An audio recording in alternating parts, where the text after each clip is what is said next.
"You don't have a home, and I don't have a mom," said the little girl to the homeless woman. That night, something happened between them. Something that would change everything. Sophia Turner woke up early that Tuesday, feeling invincible. The morning light drifted lazily through the windows of her penthouse apartment, reflecting off the glass and steel prototypes that decorated the room. Everything there screamed future. On the counter lay the contract with the French architecture studio she had admired since college. The only missing signature? Hers. Her phone buzzed. It was a message from Ethan. "Today's going to be the most important day of our lives." She smiled. Ethan was her fiancé, her business partner, and the co-conspirator behind every daring idea. They had started from scratch, doing freelance gigs in cafes, sketching projects on napkins. In 5 years, Turner and Walker had won awards, attracted powerful clients, and landed features in magazines. They were ready for the next big leap. But the leap became a fall. When Sophia arrived at the office, something was wrong. The receptionist was crying in the hallway. Interns were leaving with boxes in their hands. In the middle of the room, a court officer was reading a warrant out loud. Tax fraud, embezzlement, breach of contract, criminal investigation. Each word hit like a bullet. And Ethan? Gone. The safe? Empty. The bank accounts drained. The emails silent. When she opened his laptop, the truth came out. Shady transfers, forged contracts, deceived clients. All of it bearing her digital signature. Faked. Hours passed, maybe days. She went from the police station to the press, from one lawyer to another. No one could help. No one wanted to get involved. The company sank in less than a week. Partners fled, friends disappeared, clients demanded compensation. The contract with the French firm was canceled. Her name, once respected, became a headline in a scandal. Doors closed. The law came after her. Debts piled up like an avalanche. The bank seized her apartment. Sophia packed what fit in a backpack. Her mother had been gone for 3 years, her father absent since childhood. There was nowhere to run. That first night, she slept on the sidewalk in front of the building that once held her company, clutching a wool sweater, and the emptiness. The following weeks spiraled into survival. By day, she wandered aimlessly, trying to blend into the crowd. She sold 2 rings to buy food and a cheap coat. At night, she rotated between park benches, church steps, and subway stations. She avoided shelters. She'd heard too many stories of theft and violence. She became invisible. People looked past her, quickened their pace, turned their eyes away. To the world, she was just another blurred figure in the gray landscape. One particularly cold night, rain poured down over New York. Sophia took shelter in a corner of Grand Central Station. The movement there was slower than usual. She huddled against the wall, her feet wrapped in plastic bags. That's when she saw her. A little girl, maybe 5 years old, sitting alone on an iron bench wearing a coat far too big for her.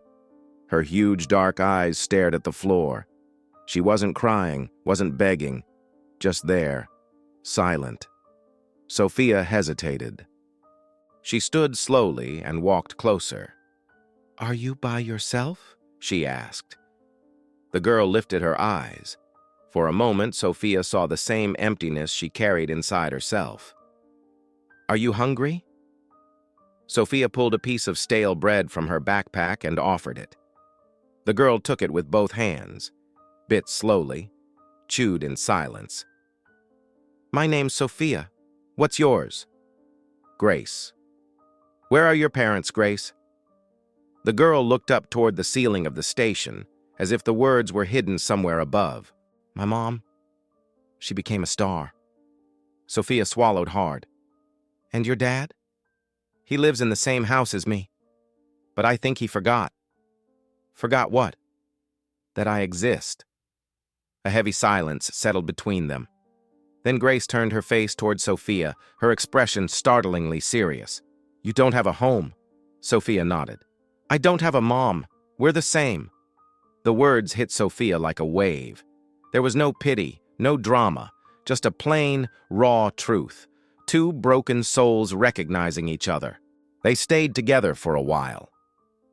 Grace rested her head on Sophia's shoulder and fell asleep. Sophia, motionless, felt a strange warmth inside her chest, a kind of presence she hadn't felt in a long time. Later, a woman in a green coat came running through the station. She scooped Grace into her arms without saying a word. The girl turned her head and looked back at Sophia one last time before disappearing up the stairs. The next night, Sophia returned to the same spot. She waited until the subway closed, but Grace never came, nor the next night, nor the one after that. Deep down, she knew that little girl had left a mark no rain, no hunger, not even time could erase. And for the first time in weeks, Sophia cried. But not out of anger, not out of fear. She cried because, even at rock bottom, someone had seen her. And because, on a cold iron bench in a forgotten station, she had seen a pain just like her own, and didn't feel so alone anymore. For 3 days in a row, Sophia returned to Grand Central Station as if going back to an improvised altar. Not to pray, but to search. Every bench, every corner. No sign of Grace. She asked the security guards, the street vendors, even the recyclers she knew by sight, but no one had seen a little girl. Small, big coat, huge eyes. It was as if Grace had vanished, or worse, as if she had never existed at all. On the 4th day, hunger won. Sophia spent her last coins on a stale cheese bread and a watery cup of coffee. She sat on a sidewalk, huddled. Her feet ached. The cold seemed to rise from inside her bones. That's when an older woman approached. Simple clothes, light eyes, a sleeping bag slung over her shoulder. "That won't really fill you up," the woman said, handing over a pack of crackers. "Here, take it." Sophia hesitated, then accepted. "Thank you." "I've seen that look before," the woman said. "You're looking for someone." Sophia nodded. "A little girl." "Small?" 5 years old, wearing a coat way too big for her." The woman shook her head slowly. "Haven't seen her. But if she got lucky, someone took her in. Some social workers come by here sometimes. They save a soul or two when they can." Sophia bit into a cracker. "And if she wasn't lucky? Then we pray we don't find out." The next morning, Sophia decided to try what she had avoided until then, a shelter. She went into a municipal center on the east side. Inside, the air smelled of sweat, disinfectant, and neglect. The line was long, the tension visible. While waiting, she heard an argument break out between two men over a blanket, shouting, shoving. One of them pulled a knife. Security guards rushed in. Someone hit the floor. Sophia didn't wait to see how it ended. She ran out, heart pounding. She preferred the cold over that daily war for scraps. Back to the streets, back to anonymity. Across town, James Coleman was finishing a contract review when the school called. Grace didn't say a single word today. She didn't answer roll call. She didn't even go out for recess. He rushed there. Found his daughter sitting in the corner of the reading room, knees pulled to her chest, eyes distant. She didn't react to his touch or his voice. The principal called in the school psychologist. "James, you need to understand, this isn't defiance. It's a traumatic silence." But she was fine, cheerful, talkative even. Was that before or after the subway station? Before. She mentioned this woman, Sophia, a few times. Said she had a friend who slept on a bench with her. I thought it was make-believe. The psychologist sighed. "James, your daughter projected her mother's absence onto this woman. It's not unusual. Children do that when they meet someone who fills an emotional space that adults around them aren't occupying. And when she lost that figure, again, without explanation, her mind shut down. What can I do? Bring Sophia back." James had no idea where to start, but he had money and connections. That same night, He sent an employee out with a description of Sophia through subway stations, shelters, and known areas where homeless people stayed. He printed discreet posters and offered a reward for anyone who could help find a missing woman. It took 2 days for a note to arrive at his building's front desk. "I think I saw the woman from the photo near St. Patrick's, sleeping by the cathedral, gray coat, coughing a lot." James went himself. It was dark when he arrived. He stepped out of the car, walking quickly, ignoring his driver. On the sidewalk, clusters of bodies lay under tarps and blankets, a world he had always avoided seeing. And there she was, curled up, coughing, clutching her backpack to her chest as if it were all she had left. Sophia opened her eyes when she felt the shadow approach, blinked, confused. "You?" "Yes, I'm Grace's father." She sat up slowly. The cough came back. "Is she okay?" "She hasn't said a word since you disappeared." Sophia closed her eyes for a second. "I didn't disappear. She did. I know, and I was wrong. I didn't understand then, but I do now. You were important to her." "Maybe more than I was." Sophia said nothing. She was weak. Her voice came out rough. "I want to ask you something, Sophia." She looked at him, wary. "I want you to come live with us, at my place, to take care of Grace." "That's ridiculous. I'm not a babysitter." "I'm not asking for that. She needs you. And honestly, I do too. You don't even know me. I know what I saw in my daughter's eyes. Since her mother died, she's never looked at anyone the way she looked at you." Sophia lowered her head, stayed silent for a few seconds. "What if I make things worse? What if she gets attached again, and I fail? We've already failed once. We just can't do it again." Sophia hesitated. She thought about all the nights she'd gone hungry. The knife fight at the shelter, the eyes that looked through her. And she thought about Grace's eyes, tender, starving for affection, just like hers had been as a child. "I'll go with you," she said. "But on one condition." "What is it?" "If she wants me there." James nodded. The next morning, Grace was sitting on the living room couch, hugging her mother's old teddy bear, still silent. James walked in with Sophia. The girl looked up, and for a moment their two worlds collided again. Grace ran to her, hugged Sophia tightly. No words, just quiet sobs, heavy with relief. And that's how Sophia, for the second time, found a roof over her head. But this time, not out of charity. This time, out of love. The first thing Sophia noticed was the silence. The Coleman mansion was enormous, elegant, and as cold as a museum. Footsteps echoed through marble hallways, and every object looked as if it had been in its place for years, untouched, as though no one truly lived there. It was the kind of house that imposed presence, but offered no warmth. Sophia stepped inside with her backpack, feeling the weight of her own body more than the weight of what she carried. In the foyer, a woman in a black uniform watched her closely, a frown etched between her brows. "I'm Ruth, the housekeeper," she said without a smile. "The guest room is ready. Please don't enter the private areas without permission." Sophia nodded silently. James, beside her, murmured, "Ruth's been with the family for 30 years. She's trustworthy." She caught the unspoken message. "You're not. Not yet." The guest room was bright, overlooking the garden, immaculate, but impersonal. Sophia sat on the edge of the bed, unsure what to do with her hands. It felt strange to have walls around her again, stranger still not knowing if she was there as a guest, a caretaker, or some kind of emotional debt being repaid. Late that afternoon, there was a knock at the door. Grace stood there in lavender pajamas, her hair tied to the side. "Are you really staying?" she asked, voice still hesitant. "If you want me to." Grace ran forward and wrapped her arms around Sophia's waist. "Then stay forever." Sophia smiled.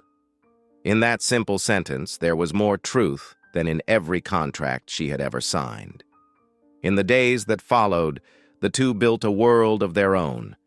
They drew on the bedroom floor, invented stories about architect princesses and monsters who built bridges instead of destroying castles. Grace started talking again, then singing. She laughed again. So did Sophia. And without realizing it, she began to draw with purpose once more. She rediscovered the joy of creating, sketching ideas, spaces, forms, as if rediscovering herself on the page. James watched from a distance. Sometimes he'd pass by the half-open door and hear laughter, absurd little dialogues between urban fairies and floating castles. At night, he saw drawings taped up along the hallway, an improvised gallery of childhood dreams.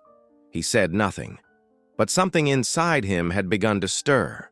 On Friday, there was a dinner, formal, cold, and presided over by Donna Eleanor Coleman, James's mother, dressed in blue silk, hair immaculate, smile sharp enough to cut glass. Sophia wore the only decent dress she still owned, a gift from an old client. She tried her best to fit in, but the stiff table setting, the perfectly aligned silverware, and the air of hostility made her shrink in her seat. "So, you're the woman from the subway," Donna Eleanor said, swirling her wine like she was inspecting a cracked piece of porcelain. Sophia held her gaze. "Yes. And now you live here. Quite the transition." "Mother," James began, "I'm just making an observation, dear. I thought we hired therapists, not improvised companions. She's here because she saved Grace. Period." "Oh, what a beautiful story that makes. And if you're going to keep dining with us," James said, his tone suddenly firm, "you'll have to learn to respect everyone under this roof." It was the first time in years Sophia had seen him raise his voice to anyone in his family, and the first time she truly felt that he was on her side. That night, unable to sleep, Sophia wandered through the corridors. The silence of the house felt different now, no longer suspicious but filled with hidden memories. Upstairs, she passed by a half-open door, the attic. Curiosity pulled her in.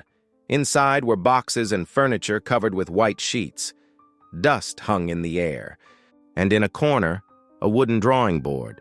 She opened it and found what looked like a portfolio. Blueprints, sketches, collages, all signed with the initial B, Brittany, James's late wife. The projects were beautiful, conceptual, poetic. She was an architect, too, a good one. Sophia spent hours there, mesmerized by the woman's ideas, peeking through a window in time.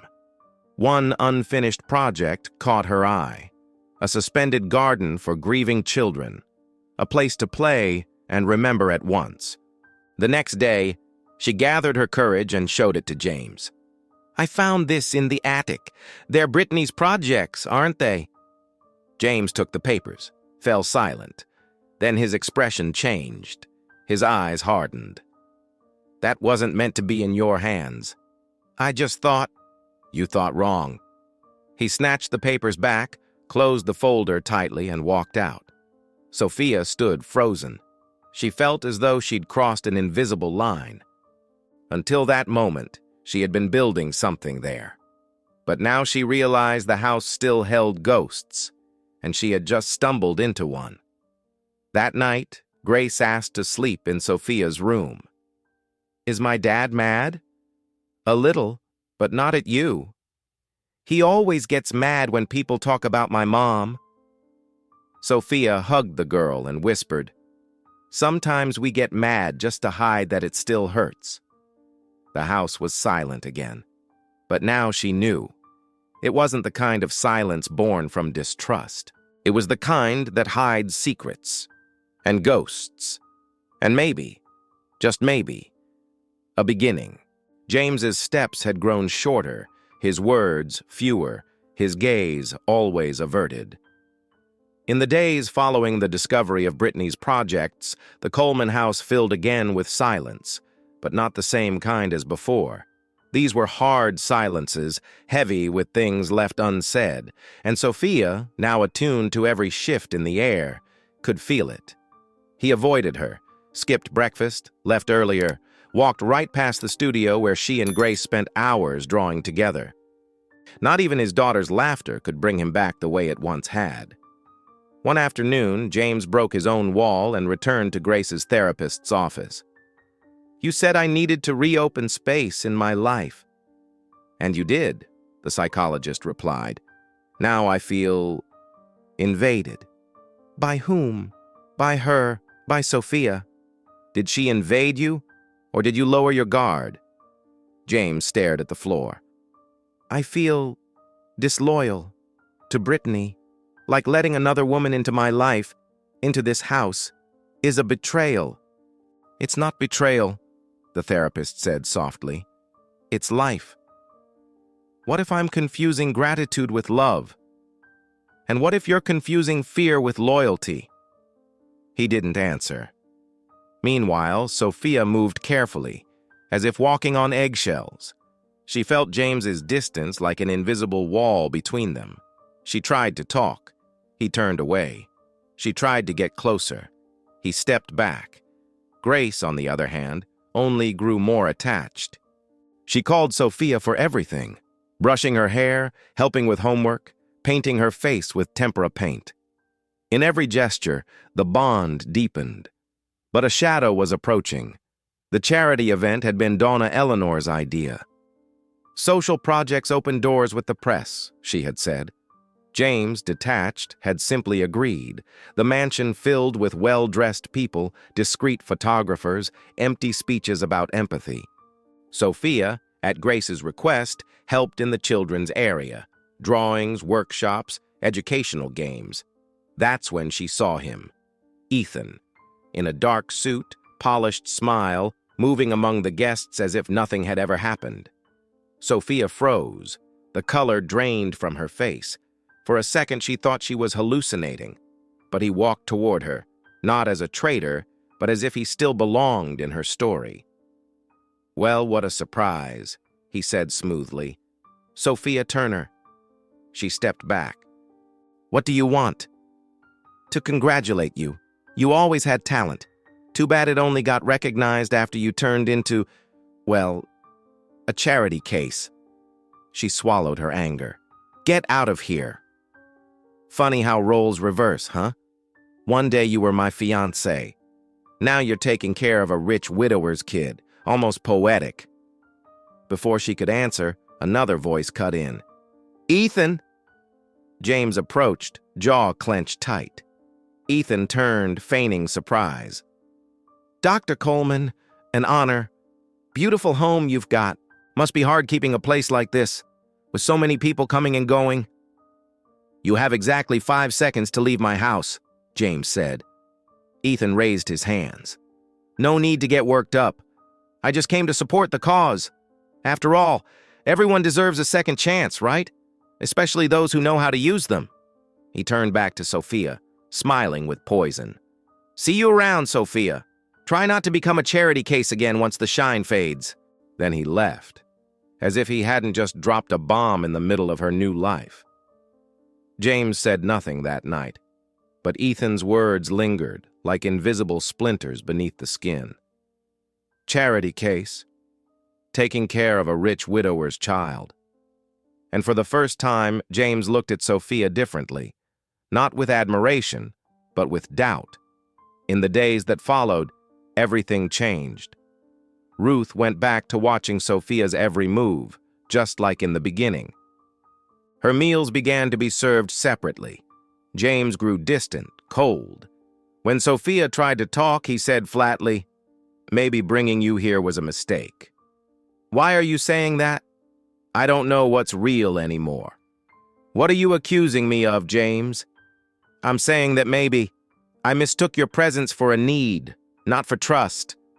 Sophia felt the ground vanish beneath her feet. "You think I'm here for money?" "I don't know what to think." She took a deep breath. Dignity was the only thing she had left. "If that's how you see me, I'll go." Grace had a breakdown that same day. She went silent again, locked herself in her room, refused food, slept clutching her mother's teddy bear just like she had before meeting Sophia. The therapist was called urgently. "James, what did you do?"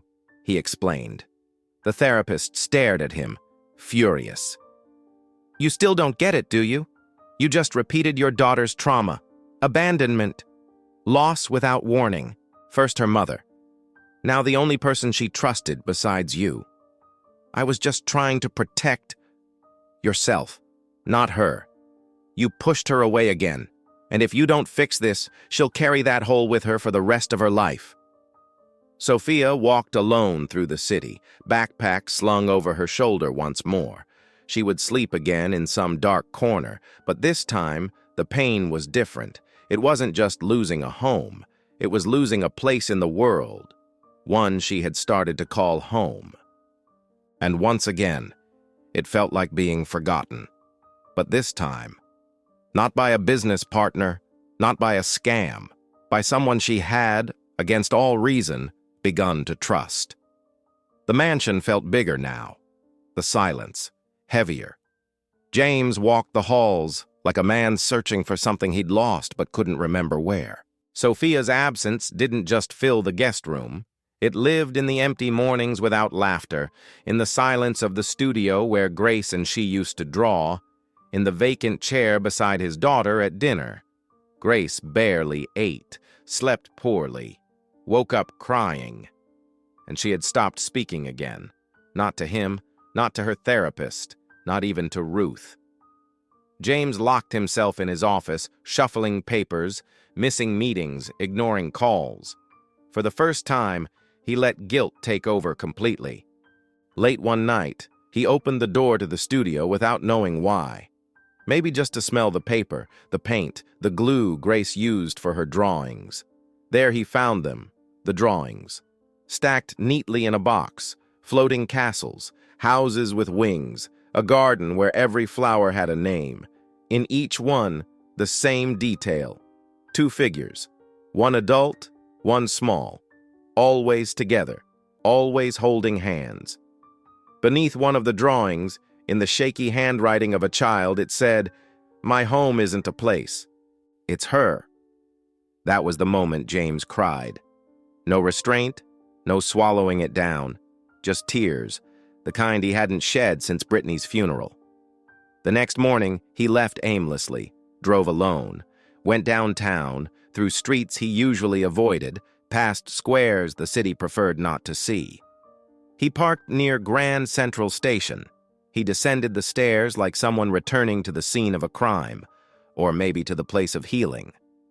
There, among the stained walls of the subway, he recognized a familiar figure sitting on the floor near a small makeshift booth covered with fabric, papers, and a drawing board propped on boxes.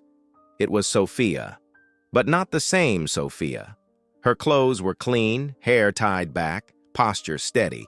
She was selling postcards of her own drawings, sketches of urban landscapes, small architectural details most people never noticed. James approached quietly. She saw him but didn't stand. "Did you come to lose yourself?" she asked. "Or to find yourself?" He gave a faint smile.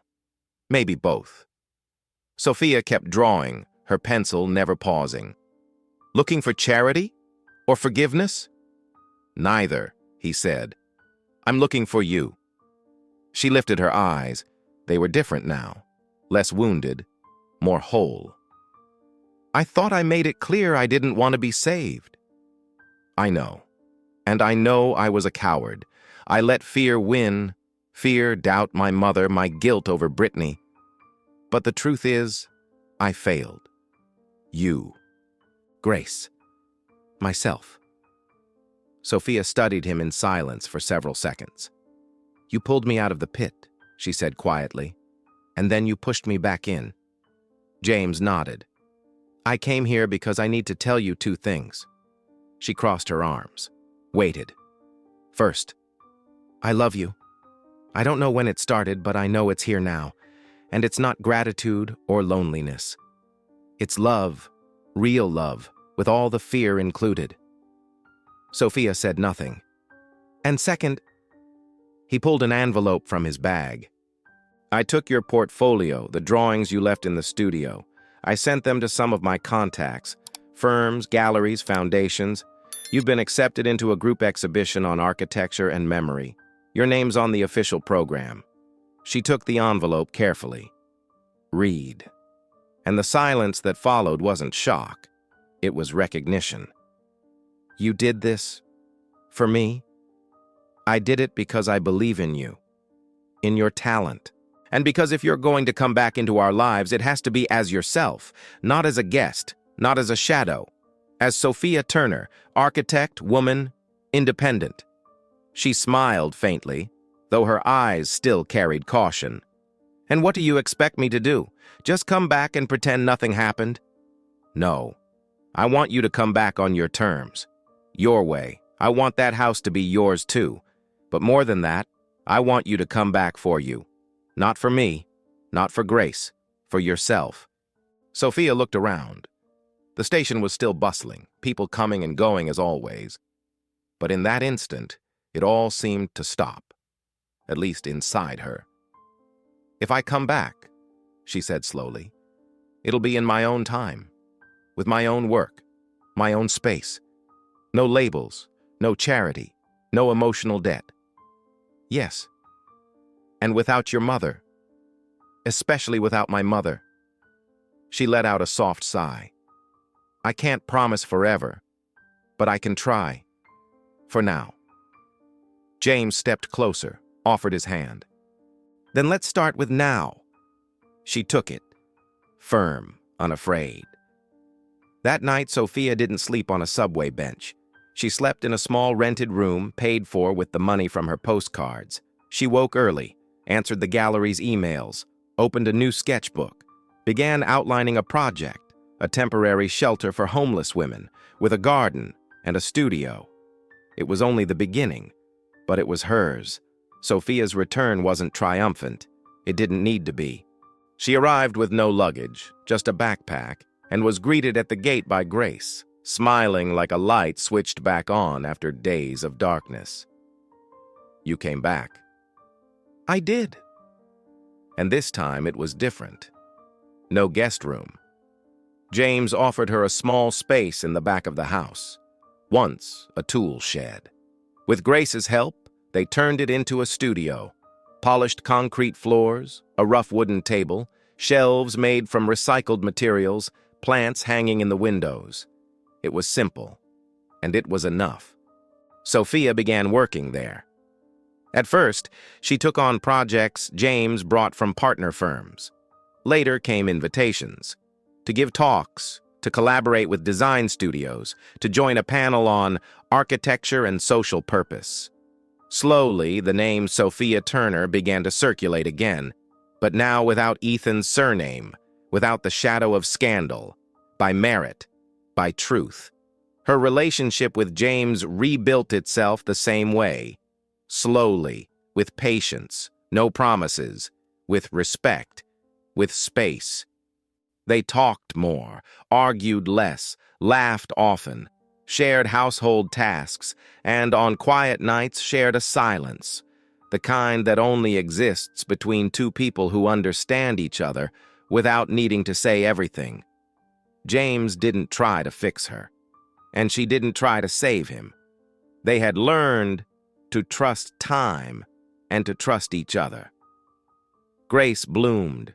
She spoke again, then sang, began painting with watercolors, and asked Sophia to teach her how to make houses with a soul. She laughed loudly, hugged tightly, slept peacefully. One night, while they drew together, she looked up and said as naturally as if it had always been true, "Mom, can you pass me the red pencil?" Sophia froze, her eyes filled with tears. Before she could say anything, Grace added, "I mean, you're kind of my mom, but also my friend. It's all mixed up, right?" "It is," Sophia said softly. "But it's a good kind of mixed up. The best kind there is." Months passed. Sophia opened her own studio, a shared workspace downtown. She named it Roots. Architecture with a social purpose. Accessible, sustainable projects designed for ordinary people, like her, like Grace, like the many others the world preferred not to see. At the opening, James brought flowers. Grace held a handmade sign written in marker. Here begins a place where everyone can stand tall. When spring came, James took her to the garden, now redesigned with Sophia's touch and Grace's drawings. A swing, a bed of sunflowers, stones painted with names. There, he knelt, no pomp, no show. "I don't have a ring," he said, "just certainty." Certainty of what? That I want to keep choosing you, even on the hard days. Even when I want to give up on everything? Especially then. She said yes, no hesitation, no fairy tale. Just the quiet certainty that after everything, there was still room for real love. The wedding was simple. A Sunday morning under the trees, wooden chairs, few guests, lots of affection. Grace carried the rings in a glass jar filled with seeds. When it came time for the vows, James spoke with a steady voice. "You taught me that love is seeing someone whole, not for what they've lost, but for what they still have to build." Sophia, eyes brimming, replied, "And you showed me that sometimes starting over isn't about where we fell, but where we're seen again." But it was Grace who stole the moment. She took the microphone in both hands, straightened her floral dress, and said, in her small but clear voice, "Family isn't who we have. It's who stays when everything gets hard. And you stayed." The silence that followed was more beautiful than any music. Months later, Sophia went to visit a construction site. It was already night when she returned. Out of nostalgia, or instinct, she decided to take a shortcut through Grand Central Station. She sat on the same bench as months before, the same one where she'd met Grace. And then she saw her. A young woman lying near the wall wrapped in a torn blanket, tired face, lost eyes, the same expression Sophia once carried. She approached slowly, knelt down. "Hey, you okay?" The girl stirred, startled. Sophia offered her a bottle of water and a small bag of bread. "Don't be afraid. I've been there too." The girl took the water, wary. Sophia smiled. "What's your name?" "Chloe." "I'm Sophia. And if you want, I can show you somewhere better to sleep tonight." Chloe looked at her for a while, then nodded. Slowly. The two of them stood and walked up the station stairs together. Sophia leading, Chloe following, her steps uncertain. The world around them moved fast, indifferent as always. But in that moment, something had begun again. At the gate, Grace appeared, holding a blanket. "Is someone with you?" Sophia smiled. "Yes, and I think she's going to love our garden. Sometimes all someone needs is to be seen again. And you, do you believe in second chances? Tell me in the comments where you're watching from. If this story touched you, leave a like and subscribe. Not for me, but so that more people can find a new beginning too.